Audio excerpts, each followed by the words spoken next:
এই চ্যানেলে সম্প্রচারিত সকল খবরই সচেতনতামূলক এবং শিক্ষণীয়। কোনো কিছুই প্রভাবিত নয়।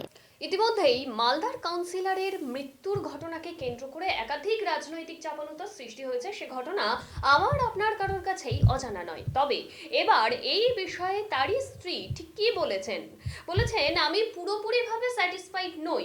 আমি শেষটা দেখতে চাইছি এর মধ্যে কারা কারা আছে, কারণ যারা সামনে এসেছে তারা আছে শুধু নাকি এর পিছনে আরও অনেকের হাত আছে।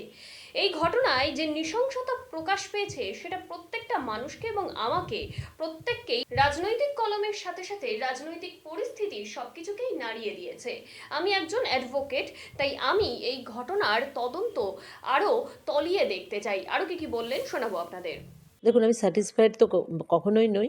আমি শেষটা দেখতে চাইছি যে আরও কারা কারা আছে, কারণ এটা খালি যে এই যারা এখন সামনে এসেছে তারাই শুধু আছে, না আরও এর সাথে কেউ কেউ আছে। কারণ ঘটনার যে নৃশংসতা সেটা প্রত্যেকটি মানুষকে এবং আমাকেও, ইভেন আমি রাজনীতি করা মেয়ে, সাথে সাথে আমি একজন অ্যাডভোকেটও, আমি খুব বুঝতে পারছি ভালো করেই যে এটাতে আরও মানুষ যুক্ত আছে। ধামাচাপা দেওয়ার চেষ্টা হচ্ছে কোনো কিছু? দেখুন, ধামাচাপা দেওয়ার চেষ্টা হচ্ছে কি হচ্ছে না একথাও আমি বলবো না, কারণ আমি তো বিশ্বাস রেখেছি বলে আমি চুপচাপ আছি।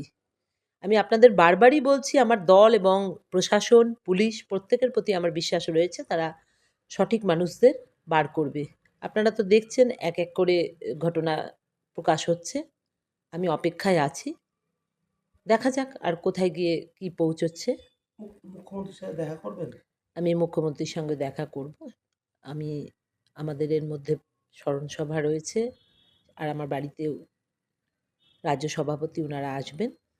তারপর আমি মাননীয় মুখ্যমন্ত্রীর সঙ্গে দেখা করব। কোনো নির্দিষ্ট কোনো নেতৃত্বর নামে আপনার অভিযোগ আছে?